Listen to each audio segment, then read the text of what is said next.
kriitiline intsident. Tere, head kuulajad, suvest hoolimata on kriitiline intsident verivärske osaga väljas ja väga huvitav ja põnev teema.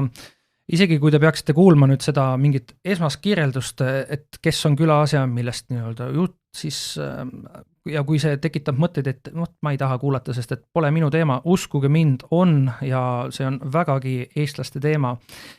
Sellepärast, et teemaks on selline asi, mis on mõjutanud üle 100 000 inimese maailmas, on riigikassasse toonud 100 miljoneid eurosid, teinud Eestit suuremaks, ehk siis teemaks on e-residentsuse, saates on külas e-residentsuse programmi juht, ühtlasi ka ettevõtluse innovatsiooni sihtasutuse juhatuse liige Liina Vahtras, tere! Tervist!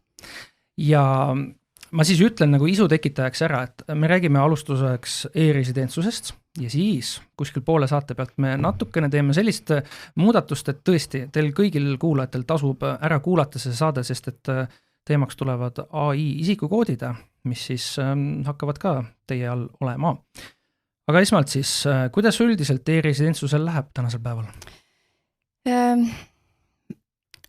Meil läheb väga hästi ja vahel ongi selline tunne, et igal aastal järjest paremini ja et kas on ikka võimalik, aga meil tõesti on sel aastal üllatuslikult suur e-residentide pealekasv, kuskil varasema aastaga võrreldes selline jälle taaskord 20-30% ja mille üle me veel ekstra rõõmsad oleme, on see, et ettevõtteid luuakse rekordarvus praegu, et võrreldes eelmise aastaga 40% kasvu ja eelmine aasta oli juba rekord, et siis meil oli selline 15% kasvu. Ja ma toon lihtsalt siia kõrvale, et kui ma alustasin e-residentsuse programmi juhina 3 aastat tagasi ja me siin tegelikult ka külas käisime, siis meil oli üsna suur veendumus või arusaamine, et meil on keeruline saavutada palju suuremat kasvu, kui me siis tegime, mis oli selline alla 10%, kuna e-residentide see kasutus või kasutaja teekond, et seal ei ole muudatusi me suutnud teha, et siis me olime üsna veendunud, et me umbes seal tiksume, et seal kuskil 5-6-10% ja seal sellega me peame olema rõõmsad. Ja nüüd tegelikult ikkagi nende 3 aasta jooksul me oleme saanud kinnitus sellele, et mingeid turundus, kommunikatsiooni tegevusi, seal muudatuste tegemine, fookuse parem sättimine ikkagi annab selle suurema kasvuga ka sellise muutmata kasutusteekonna juures. Aga see kasutusteekond tegelikult on muutunud või siis on muutumaas ju ka? Ta on muutumaas, just. Ta on muutumaas ja me muidugi sellest räägime enne, kui see kana on oma selle muna munenud, aga loodetavasti see mõjutab.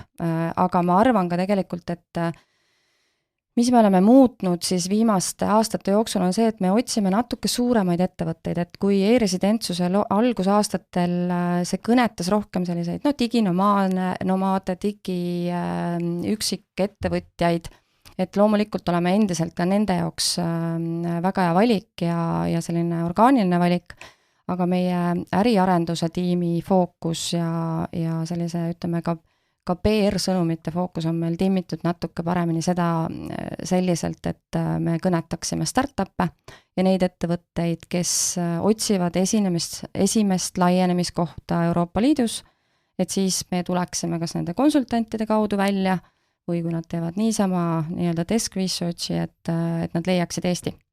Kas nad leiavad Eesti? Kas te olete e-residentsuse teinud AI-le arusaadavaks, et see oleks, kui keegi küsib AI käest, et kuule, et ma olen siit kust iganest Aasiast olen pärit, tahan oma äriga laieneda Euroopas, siis ütleb, et vaat Eesti e-residentsus on see number 1 asi. Jaa, ma tean, et mu tiim teeb selle nimel tööd. Ma ei tea, kas me oleme selle päris niimoodi väga hästi ära optimiseerinud juba, kas me oskame kõike täpselt nii nagu peab, aga see on meil eraldi ülesanne juba aasta aega kindlasti olnud, et meil on iga tiimi liige peab suutma öelda, kuidas ta teeb täna tööd teisiti.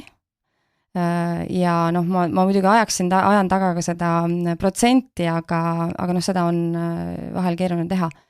Aga just see, et sa mõõdad ära selle alguspunkti, et sa nagu veidi aega, me oleme siin toglinud ka oma tööd, eks ju, et kuhu aeg kulub. Ja nüüd ma tahan aasta lõpus, et me kõik räägiksime, kuidas me täna oma tööd natuke teistmoodi teeme. ja e-residentsuse osas muutumas on siis endiselt see, kust vist on hange juba ammu ka välja läinud, et see, kuidas e-residendiks saab, mitte kuidas hakata, vaid see, et kuidas kasutada, ehk siis see mobiili nii-öelda äpp, mobiililiides, midagi taolist. Kas seal on midagi enamat neil e-residentidel kui eestlastel endal siin koha peal, sest meil nagu justkui nagu riigi äpp on, aga sellega midagi teha ei saa. Keegi ei kuulnud praegu, on ju, midagi ei saa teha sellega. No ma usun, et riigi äpiga ka varsti saab, et tegelikult nüüd juba üks seaduse muudatus kohe jõustub, et vähemalt avaliku sektori instantsid peavad riigi äpis isikut tõendavat dokumenti tunnistama, eks ju, et et see on kindlasti kohustuslikus korras, et nad ei saa öelda, et ei, et sul peab olema paber kaasas või aga see on ju nii-öelda igav teema. Et seal on aga sammu. Nii, aga kui me võtame need e-residendid, kas nende äppi tuleb midagi lahedamat? Jaa, nii, ma teen väikse, hästi kiire intro, et kuidas see praegu käib, eks ju, et e-residendiks saamine käib interneti teel, et alustad avalduse täitmist. See on juba Politsei- ja Piirivalveameti keskkonnas, nemad siis teevad taustakontrolli ja umbes 90% juhtudes siis Politsei- ja Piirivalveamet ütleb, et tere tulemast, te olete saanud e-residendiks. Ja nüüd siis trükitakse kaart ja kaart hakkab rändama diplomaatilise postiga sellesse Eesti Vabariigi saatkonda või esindusse, kuhu see e-resident selle tellis. Ja keskmiselt võtab see aega 64 päeva kogu see protsess. Ja see tegelikult on liiga pikk, et jah, et me ütleme küll, et Eestis saab luua ettevõtte 15 minutiga, aga e-residendi jaoks on see ikkagi 15 minutit pluss maksimaalselt 64 päeva. Nüüd see 64 päeva ongi see, mille osas e-residentsuse kasutajateekond ei ole muutunud 11,5 aasta jooksul ja mis ta siis nüüd alates järgmise aasta algusest peaks muutuma. Sul on täiesti õigus, et üks hange on juba väljas, selle on juba ka üks ettevõtte võitnud ja töö käib. See on nüüd SMIT-i ehk siis Siseministeeriumi IT-maja hange, mis on meie rahastatud, meie töö ja seisneb see siis selles, et äpi kaudu saaks kaugtuvastada inimese. Et ta on selline lisaturvalisuse kiht, meie näeme. Seda saab teha ainult nende riikide kodanikega, kellel on biomeetriline pass, nii et me võtame väikse kaotuse sisse e-residentsuse müümise osas, et me ei saa seda tulevikus enam müüa või reklaamida, kutsuda siia isikuid riikidest, kellel ei ole biomeetrilist passi kasutusele võetud. Kas see tähendab, et nagu nemad jäävad üldse mängust välja? Jah, nad jäävad mängust välja, kuni nende riik ei võta kasutusele biomeetrilist passi. Et ei ole nii, et tekiks nii-öelda, et see praegune olukord jääb alles ja pluss siis nii-öelda lisavõimalus, vaid ongi, et ainult see uus lahendus tuleb ja praegune lihtsalt kaotab prügasti. Jaa, sellepärast, et tegelikult ma nüüd, mul jäi see teekonna mõttes jutt pooleli, aga ma vastan su küsimusele, et Eesti riik, me kaartide trükkimine, pakendamine, saatmine, nende väljastamine, kogu see protsess on ka rahaliselt kuskil selline 800 000 eurot aastas. See on nüüd raha, mida me edaspidi hakkame kokku hoidma, et me saame selle suunata siis kas programmi arendamisse või kuhu iganes riik vajalikuks peab. Et see on nüüd üks teema. Ja tegelikult me teame ka seda, et neid riike, kus biomeetrilisi passe veel pole, et nendega, ütleme, et meie enda kasutajate hulgas see on kuni 10% on, mida me tõenäoliselt kaotame e-residentsuse kontekstis, aga ettevõtete loomise mõttes veel vähem. Et nad on juba nii kauged riigid, kus nagunii PPA-l on keeruline ka taustakontrolli või keerulisem taustakontrolli teha. Ja tihti võibki juhtuda, et nende riikide kodanikud, kui nad püüavad e-residendiks saada, nad seda ka ei saa. Aga mis need riigid on?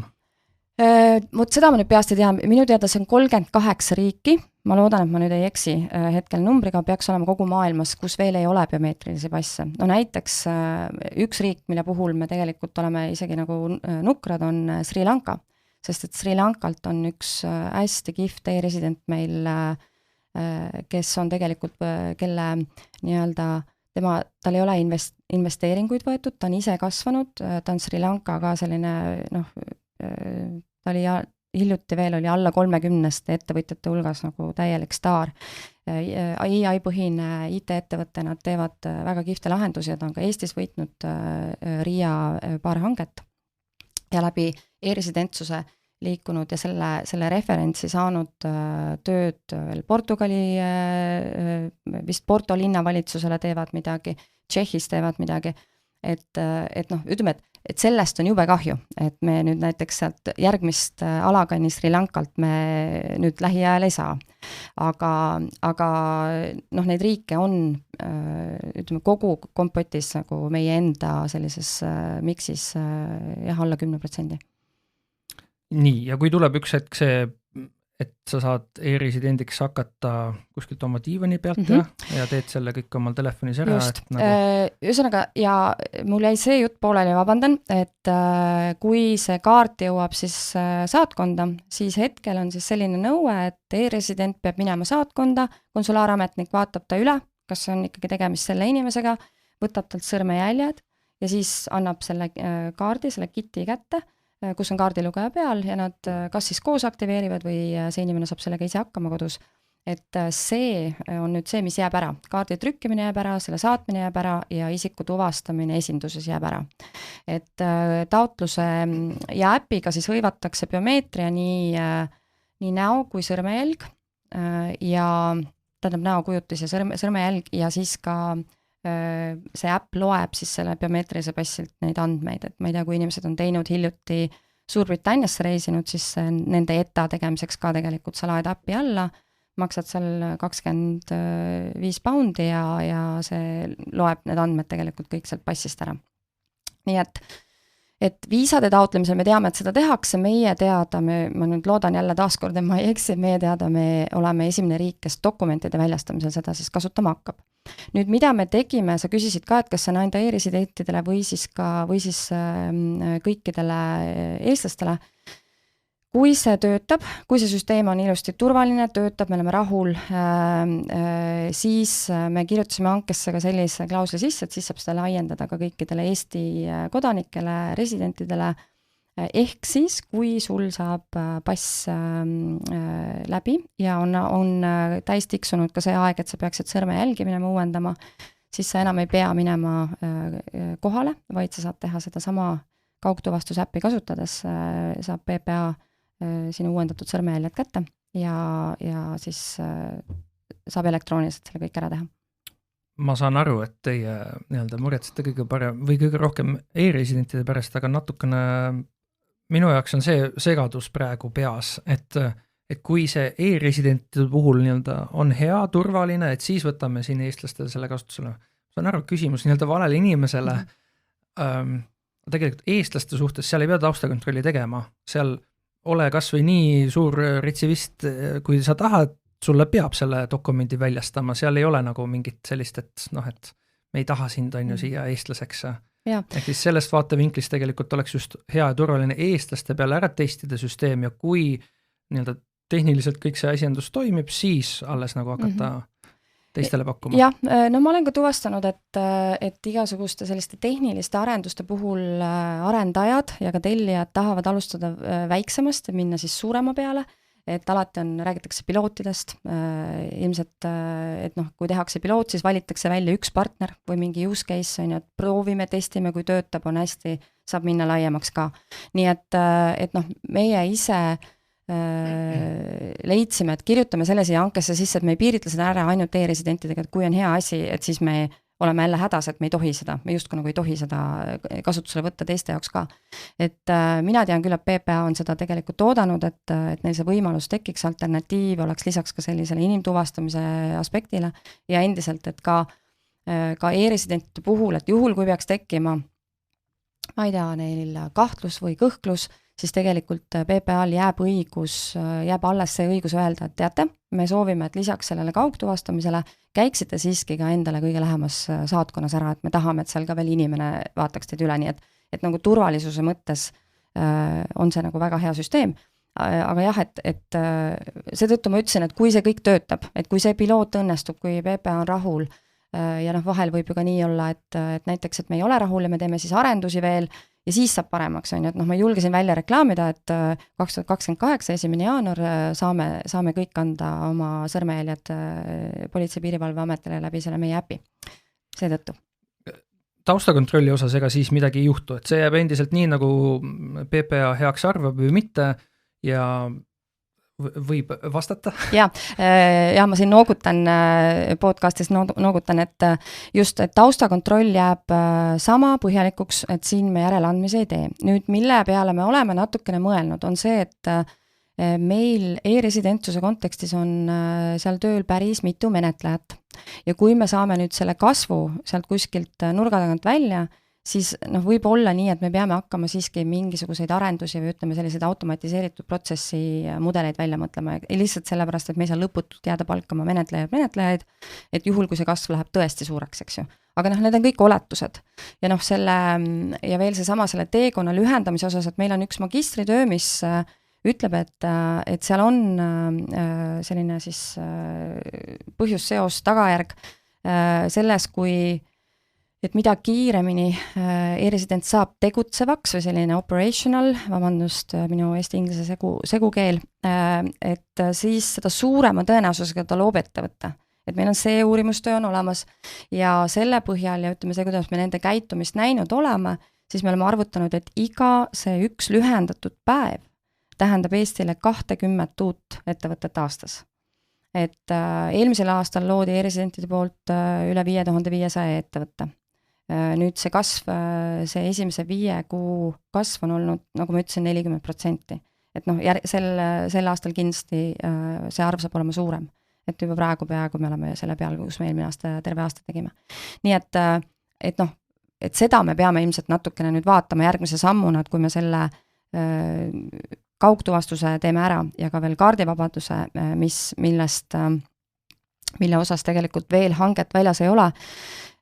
See on hetkel läbinud Riigikogu esimese lugemise, nii et 2. ja 3. jäävad peale suve sügisesse, et siis me saame edasi liikuda ka selle kaardivabadusega, ehk et kaugtuvastuse tulemusel siis kaarti kätte enam ei anta, eks ju, ja nad saavad aktiveerida siis Smart-ID endale.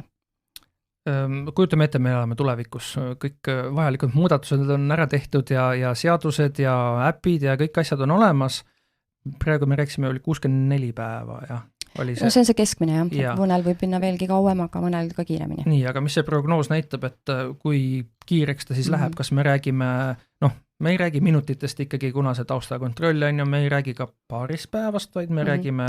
No minu selline suur unistus on ikkagi 2 kuu pealt 2 nädala peale, et PPA tavaliselt teeb oma kontrolli selline nädal kuni 10 päeva, vahel väheb 14 päeva, eks ju. Aga et just see PPA kontroll jääb alles, et kõigile lisada sellist kindlustunnet, et siin me järeleandmisi ei tee ja kiiruse tõttu, nii et see 2 kuu pealt 2 nädala peale, siis ongi selline, et 15–20% rohkem ettevõtteid lihtsalt puhtalt ainult selle ajalise võidu osas peaks juurde tekkima. Ja siis on ikka niimoodi, et iga aasta kevade paiku, kui tuleb Kaitsepolitseiameti uus aastaraamat välja, siis teie oma majas nagu mõtlete pingsalt, et kas nüüd jälle on seal kedagi e-residentidest mainitud või mitte? See tõesti on pingeline aeg meil et me loomulikult tahame, et selliseid asju ei juhtuks, aga nagu sinu kogemus ilmselt ka, eks ju, kinnitab seda, et riske päris elimineerida pole võimalik. Sel aastal, või ütleme sellel kevadel meid ei mainitud, et aastad ei ole vennad ja me ei saa olla kindlad, et järgmine aasta ei mainita, aga üldiselt on nii, et enamik neid juhtumeid jääb mõne aja taha ja tegelikult see, et meid seal mainitakse ja et ka ajakirjanikud seda välja toovad, on meile hea. Sellepärast, et kõik need edaspidised need pahade kavatsustega või pätid, kes teevad oma kodutööd, et kuhu minna või kus seda saaks oma pahategusid teha, et nad näevad, et siin jääb vahele, et see tegelikult, jah, loomulikult see ei ole hea, aga sellest rääkimine on hea. Nii et me, et meid seal avaldatakse, see, et kirjutatakse, on äärmiselt vajalik. aga lihtsalt väike vahemärkus, et mina ajakirjanikuna mulle meeldib ikkagi faktidest kinni hoida ja pidada, seal on mainitud e-residentsust ja siis ajakirjandusest vaatad, et justkui nagu e-residentsuse tiim on midagi halvasti teinud, aga tegelikult nagu me oleme rääkinud, taustakontrollide PPA, ehk siis see on pigem nagu kivi nende kapsaaeda, mitte teie kapsaaeda. No ma jälle mõtlen seda, et kui ma kunagi alustasin e-residentsuse, siis oli vist tõesti, ma olin ainult 6 aega tööl olnud ja siis oli küll üks selline juhtum, kus oli üks Briti noormees saanud e-residendiks ja alustas siin mingit trükiettevõtte vist oli, no lihtsalt näitlikustada. Ja tal ei ole mitte mingisugust karistusregistrit. Meil on siis Suurbritanniaga väga head suhted, eks ju, et on võimalik kõik infot kätte saada. Aga kui nüüd inimene ikkagi otsustab midagi teha esimest korda, või ütleme nii, et ta ei ole varem vahele jäänud ja teeb esimest korda, siis ongi äärmiselt keeruline ikkagi seda enne tuvastada, kui ta seda lõpuks teeb. Aga e-residentsus jälle õnneks võimaldab üsna kiiresti aru saada, kui midagi on valesti ja siis kinni panna see, et see sama noormees selgus, et ta oli selle Breiviki, kes on see Norra massimõrvar, mingi selline fänn, et ja võt see oli tõesti kahetsusväärne, mida ta siis siin Eestis trükkima hakkas. Aga jällegi, kohe kinni ära, lõpetame ära, eks ju, et selles mõttes e-residente kontrollitakse palju ja kui vastaga jällegi, nad ei saa, see ei saa olla 100%, et õnnestumine, et mitte keegi ei satu sinna punti, kellel võib olla peas mitte kõik õigesti. Kuigi sel 64 päevalt keskmiselt 2 nädala peale tundub nagu väga suur hüpe, siis elades sellisel ajastul, kus me elame, kus neid äppe tuleb kogu aeg, iga päev tuleb mingi uus äpp ja mingi uus AI, mis teeb meil mida iganes ära ja kõike seda, siis ka see 2 nädalat tundub natukene nagu palju juba.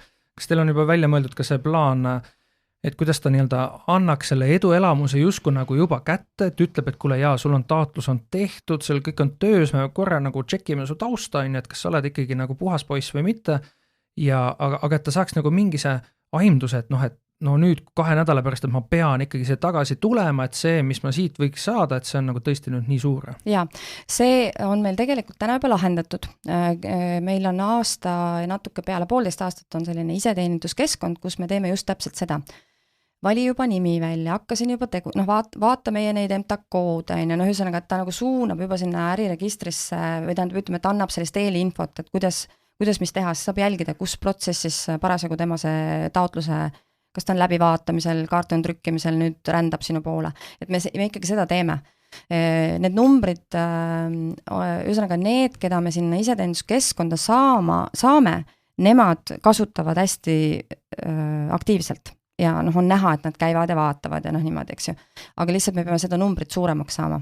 Aga nad ei saa seal nagu midagi päriselt teha? Veel ei saa, jah. Et selle aja jooksul, mis nad ootel on, nad ei saa niimoodi, et et ma nüüd teen mees ja koer OÜ, mis iganes keeles kus ma pärit olen, et ma justkui nagu panen juba kinni selle sinna, et keegi teine ei saaks sellise nimega ettevõtet teha. Aga saab just see, et ütleme, et mida unikaalsem see on, seda parem, et mõtle selle peale ja siis siis me küsime sult neid järgmisi asju, nii et ja tegelikult need, kellel on Euroopa Liidu ID, nad saavad ju äriregistrisse sisse ka logida.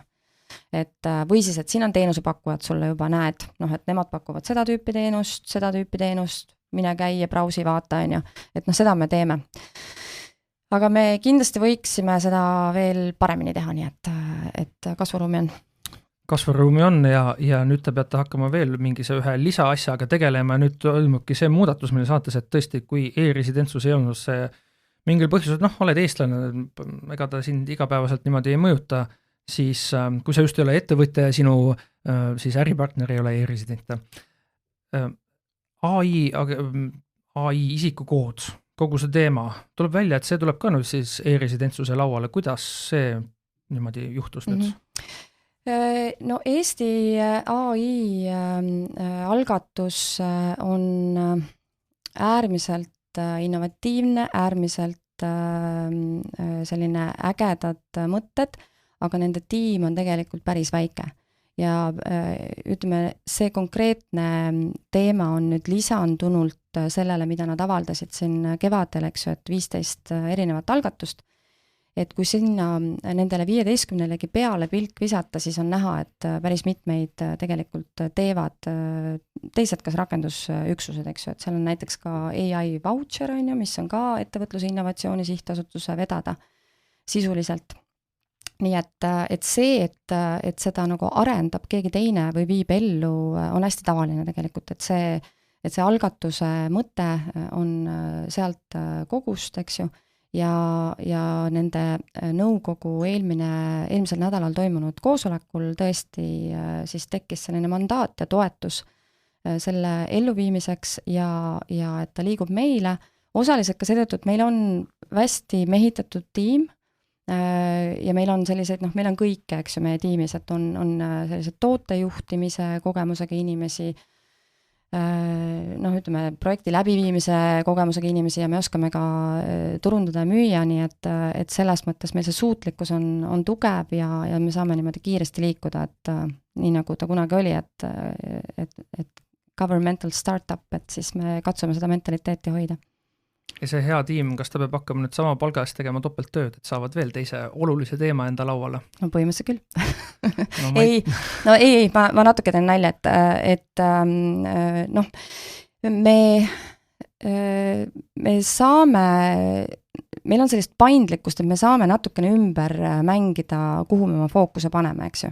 Ja kuna need suured siis arendused, mida teebki just nimelt SMIT meile, eks ju, ja et nendega nad on kas aeglased või siis, et võtavad kauem aega, on ju, nii et me saame oma fookust natukene timmida, et me võtame sealt enda, ma ei tea, võtame ära fookuse hetkel selle sama iseteeninduskeskkonna järelearendamisest, eks ju, et seal on piisav funktsionaalsus olemas, ta toimib, kõik on korras, loomulikult saaks paremini, aga me võtame sealt oma fookuse ära ja teeme vahepeal, üritame lükata seda teemat nii hästi, kui me oskame ja suudame. Ja hetkel siis tõesti, kuna see on väga hiljutine areng meie jaoks ka, siis esimene selline, minu fookus esimene ongi selle projekti meeskonna kokkupanek, projektiplaanide kokkupanek, et meil on ka seda vabadust, et meil on ka partnerite osas nagu osad raamhanked tehtud juba, mida saaks nagu kohe kiirelt kasutada, sellepärast et see ajaraam on hästi ambitsioonikas, see on tõesti nii ambitsioonikas, et nagu ma sulle siin enne meie salvestust korra mainisin, et veidi ööund olen siin pabistamisega kaotanud, aga ma endiselt usun, et see on siiski tehtav. Kas seal toimub ka nii-öelda mingine turunduslik muudatus siis e-residentsuse programmi puhul, et nimetatakse ümber, leitakse mingine teine nimi sellele või tulebki siis teine programmijuht, kes on siis AI isikukoodide programmijuht või? No me tegelikult hetkel me seda ei näe, et see võib-olla on tulevikumuusika, äkki see ühel hetkel nõuab eraldamist, nagu eraldi tiimi tekitamist, et praegu on fookus sellel nii-öelda deliveril, et see saaks üldse sündima, et kuna jällegi meil on see kogemus, et selleks, et saaks mingi tehnilise arenduse teha, on riigis vaja seadusi muuta. Et see on selline väga suur lükkamine, et käia nendes erinevates majades, ministeeriumites, et jällegi, kui e-residentsus loodi, siis oli ta ju ühes ministeeriumis, nüüd on meie teemad tegelikult laiali just digis, kogu digiriigi arendus on seal, enne olime me Riiaga, eks ju, ühe katuse all, nüüd me oleme eraldi, et tegelikult ütleme, et meil on see suutlikkus, meil on see oskus ja me teame, kuhu pöörduda, kellega rääkida ja et saaks siis hästi kiiresti liikuda. Nii et see on, esialgu me ei plaani seda eraldi teha, ta ei muuda ka e-residentsust kuidagi hetkel, sellepärast, et võib-olla on see lihtsalt kõrval üks lisatoode, mis me saame pakkuda, see on jällegi olnud probleem või ütleme mõttekoht meil kõik see 11 aastat, et e-residentsusel on justkui ainult üks toode, on see ettevõtte loomine, et tule e-residendiks ja siis loo ettevõtte. Et tegelikult, et nüüd on meil ka võimalik, et saame pakkuda seda, et läbi e-residentsuse sa saad oma agendi või agendid registreerida ja kui nad on registreeritud, siis on nad, eks ju, siis tuvastatavad ja sellisel juhul sa saad hakata tegema teatud toiminguid, on ju, nii et tegelikult me saame sellest teha sellise artikli, mis võiks kõnetada muud maailma ka, et läbi e-residentsuse saab seda teha. aga ta oleks ka ikkagi kohalikele eestlastele ka just, ei, absoluutselt, et see ongi nagu, et tegelikult jällegi, kui nüüd väga niimoodi filosoofiliselt mõelda, siis see kõne, ütleme, puudutab hetkel tõesti rohkem meid ennast, Eesti riiki. Ja Eesti riigi jaoks nüüd nende agentide tuvastamine ja nende omaniku tuvastamine on isegi võib-olla olulisem kui, ma ei tea, USA jaoks, sest et meie riik on nii digitaalne, et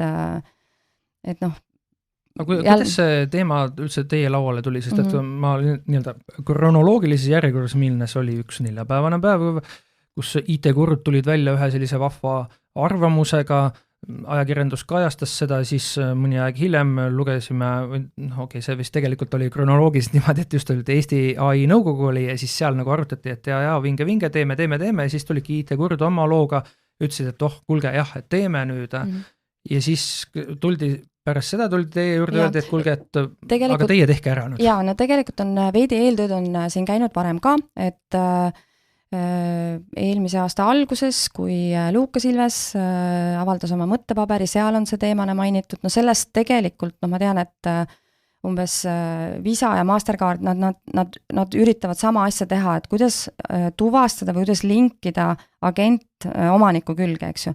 Et eraettevõtted tegelevad sellega, erinevad valitsused tegelevad sellega ja nüüd lihtsalt, et kuna meil on see infra nii suurel määral selliselt juba arendatud, et seda oleks, meile tundub vähemalt esialgu see sama mõte, nii nagu IT-gurud Delfis avaldatud loos kirjeldasid, eks ju, et kasutades seda olemasolevat süsteemi, oleks võimalik seda kiiresti lahendada. Nüüd meieni see jõudis veel, on üks eraalgatus, on nüüd kui vaadata, Luukas Ilves postitas selle kohta ka LinkedInis, et ta loetles kõik need, kes selle sama sarnaste küsimustega juba tegelevad, on üks eraalgatus, kes on Horizonis saanud mingisuguse projektiraha, eks ju. Vattan üks, kui ma nüüd ei eksi, peaks olema Indiast pärit selline väga kõva ekspert AI teemadel ja entusiast ja lükkab siin seda kogukonda. Luukas Ilvest ma mainisin, siis et ta nagu teemana ringleb ja kui natukene sellel, ütleme, vaadata, mida riigid teevad, et siis see on küsimus, mida üritatakse lahendada. Ja minu, ütleme, fookusesse või see, et me hakkasime ka natukene Eesti AI-d nügima sellel teemal, jõudis isegi võib-olla suuremal määral läbi siis Sisekaitseakadeemial on turvalised tehisaru teadmuskeskus, uus selline areng. Jüri Vlassov on seal, üks vana ta töötas vanasti Siseministeeriumis, Jüri, vabandust. Ja et Jüri näitlikustas minu jaoks selle probleemi õudselt hästi ära. Ta ütles niimoodi, et vaata, et kui sul on selline ise kokku pandud auto, sa klopsid selle kokku ja sõidad sellega mingisugusel rallirajal, et sa ei pea seda autot registreerima. Aga nii kui sul ühel hetkel tekib mingi mõte, et ma nüüd tahan selle autoga minna liiklusesse, siis sa pead selle ära registreerima ja ütlema, et see on minu auto. Et siis on võimalik nagu vaadata, et kui see auto teeb, autoga midagi juhtub, on ju, et ja üldse veel, paralleel, et su lemmikloom on ju sinu külge seotud ja lapse puhul me teame ka, kes on lapsevanem, eks ju. Nii et see probleem, et meil täna inimesed, kes on natukene, ütleme, tehnilisemalt taibukamad, on ju, et mina endale ise täna veel ei ole ühtegi agenti loonud, et ma kasutan kõiki neid platvorme ja seal loon projektikesi ja et ma seda abi kasutan, aga ma ise ei ole endale ühtegi veel loonud. Aga nüüd need, kes oskavad juba luua endale agente, et nad ju täna lasevad agendil minna meie nendesse süsteemidesse sisse ja paljud ütlevad, milles siis probleem? Inimene käis ju. Et ta ju ise vajutab selle oma ID-kaardi või Smart-ID-l või mobiili-ID-l või vajutab need pinnid ära, ise vastutab tema süü. Jah, aga ütleme, et see ongi selleks olukorraks, et juhul, kui see agent ikkagi hakkab tõesti ühel hetkel ise mõtlema või tal on tuju kehva või et kui juhtub, et ta teeb midagi, mida see inimene ei ole volitanud, siis sellel inimesel on väga keeruline või ettevõttele öelda, et see ei olnud mina, kes seal süsteemis toimetas. Aga kui ta isegi autentis ennast selle PIN2-ga ütles, et see on okei. No jälle me siin kunagi Taavi Kotkaga ka arutasime seda, et ma ei tea, Taavi Kotka teeb endale agendi, kellele ta ütleb, et käi vaata mu pangakontol, tee mulle analüüs, kõikide minu kontodele, kus mul siin on, ma ei tea, midagi, Ja nüüd see agent ilusti käibki ja teebki ainult neid analüüse, aga ühel hetkel äkki tal midagi juhtub ja ta hakkab mingite väikeste summadena kandma seda Taavi kontosid tühjaks, näiteks. Ja siis Taavi ütleb, et pangale, et kuulge, mu kontod on tühjad ja siis pank ütleb talle, aga sa ise kandsid väikeste summadena, et need vaidlused võivad meil tekkida ühel hetkel, loodetavasti ei teki, aga nüüd ongi see, et kui tahta, et agent teeks inimese nimel mingisuguseid tehinguid, loodetavasti täpselt selles mahus ja määras ja ulatuses, nagu see inimene ise talle käskluse annab, siis on ikkagi hea teada süsteemile, et praegu ei loginud sisse Liine Vahtras, vaid tema agent. Ja siis saab panna süsteemidele neid piiranguid ka peale, näiteks, et agentidel tegelikult ei ole võimalik teha mingisugusest summast ülekandeid, eks, et näiteks, et sa, ma ei tea, pank ise ütleb, et ei luba rohkem kui, ma ei tea, suva, ütlen praegu 5000 eurot, ma ei ole ühegi pangaga veel rääkinud, et seda use case'i ma selles mõttes see on hüpoteetiline praegu, mis ma siin mõtlen ise välja. Et pank ütleb näiteks 5000, aga mina veel kardan, mina ütlen, et ainult 1000 piires, eks ju. Et näiteks selliseid piiranguid saab siis ise hakata panema, et kui tema läheb sisse. Ma sain praegusest jutust aru seda, et minus on väga palju segadust olnud, see meil on riigis või riigiga seotud algatusi väga mitu, kes on AI-ga seotud, on ju, Eesti.ai on see üks neist suurtest, on DiHüpe, DiHüpe fookus on natukene teistsugune, aga nüüd on väikene selline podcasti maagia, ma juhtumisi tean, mis on meie järgmise saate teemaks ja Riigi Infosüsteemi Ameti üks selline innovatsiooniprojekt, Aruait, ja pool sellest jutust, mida te rääkisite, on nagu väga analoogne sellele, mida nemad teevad või hakkavad ka nüüd tegema, ja siis mille poolest te siis ikkagi erinete? Ja, meil ongi, me ise ka siin, meil oli eelmisel nädalal veel, reedel oli meil ka ühine koosolek, et me oleksime väga hästi näeksime, kus me saame teineteise projekte täiendada. Et seesama see identifitseerimise, registreerimise, see, et me tuvastamise küsimusega tegeleme meie hetkel nagu esmajärjekorras, eks, et me midagi muud ei teegi.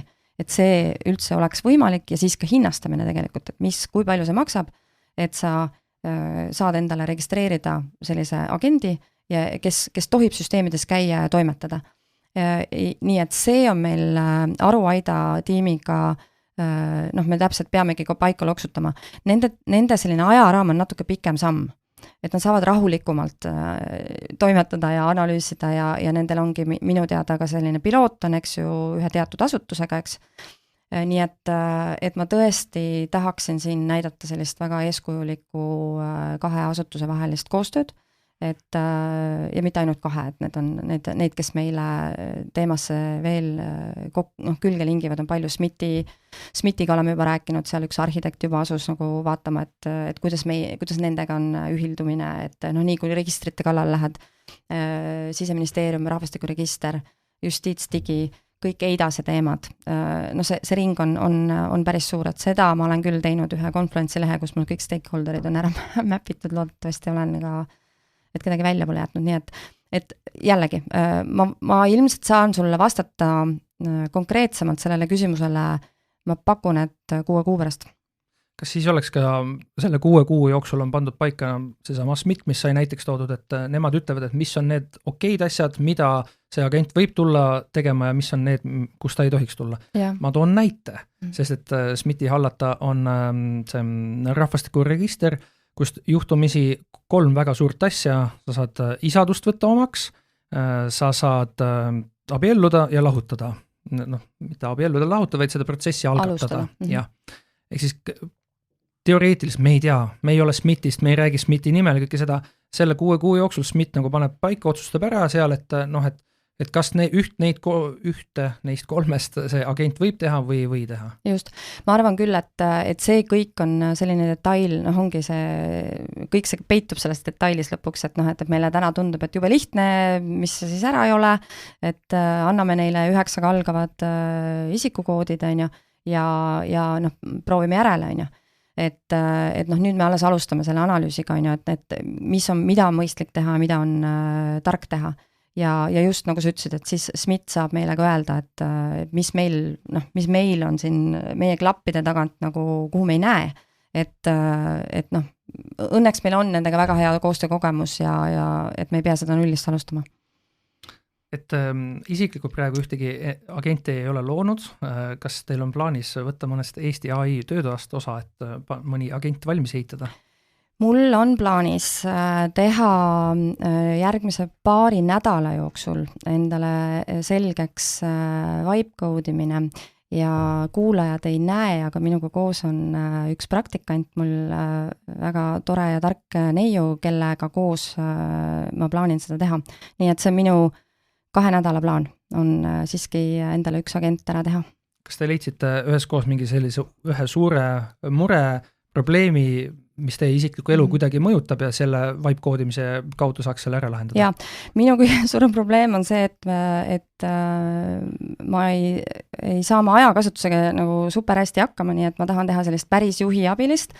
Kuna ma olen ise varasemalt ka töötanud sellises rollis, siis mul on üsna hea ettekujutus, ma vähemalt arvan, et mul on ja et ta lahendaks ära need ka selle nüansi, et mul on 4 last ja nende paiknemised ja mured ja mis võib ette tulla. Et sellist, seda agenti, mis aitaks mul olla efektiivsem selleks, et ma saaksin seda suurt projekti 6 kuuga ära teha. See on mõte. Ja kuidas on nüüd niimoodi, et olles ise ka natukene vibe koodinud, siis kui te saate selle edu elamuse kätte ja siis te vaatate, nii lahe äpp ja seda peaks ju tervele maailmale pakkuma, kas me siis üldse 6 kuu pärast siin kohtume või rohkem aasta pärast või hakategi nii-öelda iduettevõtjaks ja hoopis äppe looma. No, ja siis jääb kogu see varasem jutt nagu kuskile minevikku nii-öelda. Ei, ma arvan, et ma loomuomadustelt mind lükkab kõige paremini siis, kui ma saan midagi ära teha, nii et ma tahaks ikkagi ära teha. Et seda hirmu ei ole. Ja üleüldse ma tegelikult toon veel sellise väikse näite, et kui algeline, kui algfaasis mina olen, et kuna ma tunnen IT-inimesi, neid, kes on päriselt insenerid, siis ma helistasin, ma arvan, et nädal tagasi või natuke rohkem helistasin Sergei Janikinile, kes on kunagine Pipedrive'i tehnoloogiajuht. Ja ta teeb praegu siis, tal on oma selline väike AI ettevõtte kodulabor ja ütlesin talle, et kui ma selle agendil on, kus kohas ta asub? No kus ta on? Nagu, et seal on ikkagi jälle mingi teenusepakkuja või ja Sergei naeris lihtsalt, ta lihtsalt nagu naeris kõigepealt ja siis hakkas mulle selgitama, nii et ma olen ikkagi täiesti seal, ma tahan nagu aru saada, et kus kohas ta siis on, kas ta on pilves ja siis ta on ikkagi kellegi juures ja kui siis see ettevõte nagu otsustab, et ta lõpetab tegevuse, et mis siis minu agendist saab, nii et kõik sellised küsimused, et see on, et ma pean ennast kurssi viima. Väga head õiged küsimused, selle küberturvalisus üldises mõttes on seal ka väga oluline teema, millele tähelepanu pöörata. Aga head kuulejad, nagu ma lubasin, siis tänane saade, kus esialgu me rääkisime hästi palju e-residentsusest, sai poole peal sellise pöörde ja tõesti, käsi südamel oli ju huvitava, nagu päriselt ausalt. Kõigil eestlastel oli huvitav teada saada, et mis sellest AI isikukoodi teemast saab. Tänases saates oli külas e-residentsuse programmijuht, ettevõtluse innovatsiooni sihtasutuse juhatuse liige Liina Vahtras ja mina olin saatejuht Ronald Ive ja kohtun teiega järgmisel korral.